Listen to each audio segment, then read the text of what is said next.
உங்கள் பேர் சொல்லுங்கம்மா. மல்லிகா. மல்லிகா. நீங்கள் எந்த ஆண்டு பிறந்தீங்க? உங்கள் அப்பா அம்மாவை பற்றிலாம் சொல்லுங்கள். பிறந்ததுதான் எனக்கு ஞாபகம் இல்லை. அப்பா அம்மா துரசாமி. எங்கள் அப்பா பேர் துரசாமி பிள்ளை, அம்மா பேர் சின்னம்மா. துரசாமி பிள்ளை சின்னம்மாள். Okay okay. உங்கள் கூட பிறந்தவங்க?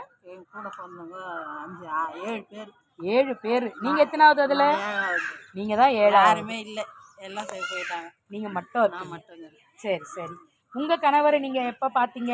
எந்த இடத்துல? எனக்கு அம்மானார் தான். எங்கள் எங்கள் அம்மாவுக்கு அண்ணன் பையன், தம்பி அண்ணன் பையன். அவங்களே கொடுத்துட்டாங்க. நாங்கள் எது அரேஞ்ச் மேரேஜ் தான். உங்கள் எத்தனை பசங்க? எனக்கு 2 பையன், ஒரு பொண்ணு. 2 பையன், ஒரு எல்லாரும் கல்யாணம் ஆயிடுச்சிங்களா? ஒரு மருமக உட்காந்துது. எல்லாரும் எதிர்படியே காட்டுறீங்க. எங்க பெரிய மருமக பேச்சு எல்லாமே அவங்க தான். அது எங்க சின்ன மருமக. சரி சரி சரி. உங்க கணவர் என்ன தொழில் பண்ணிட்டு இருந்தாரு? விவசாயம் தான். விவசாயம் தான். சரி ஓகே.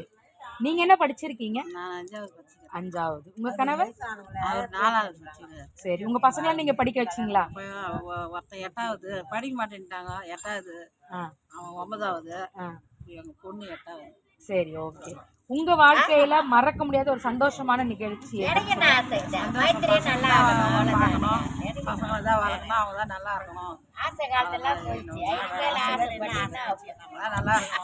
இன்னும் கொஞ்சம் பேர பேத்தி படிக்கிறாங்க. அவங்க சின்ன சின்ன பசங்க நல்லா. சரி சரி. உங்களுக்கு ஏதாவது ஆசைகள் இருக்கா? இது வரைக்கும் நான் ஆசைப்பட்டேன், எனக்கு நடக்கல அப்படின்ற மாதிரி ஏதாவது ஆசைகள் இருக்கா? ஆசைப்பட்டது எதுவும் இல்லை. எதுவும் இல்லை. உங்களுக்கு பிடிச்ச சாப்பாடு? சாப்பாடு தான் இட்லி, தோசை. அது எல்லாருமே தான். சரி. பேரம் பேத்தி? பேரம் பேத்தி ஏதாவது பெரியவா, சின்னவா உள்ள அவங்க 2 பசங்க. அவங்களுக்கு நீங்க என்ன சொல்ல விரும்புறீங்கம்மா? நான் சொல்லுறேன், நல்லா படிச்சு நல்லா கல்யாணம் பண்ணின்னு நல்ல பேர். ஓகே.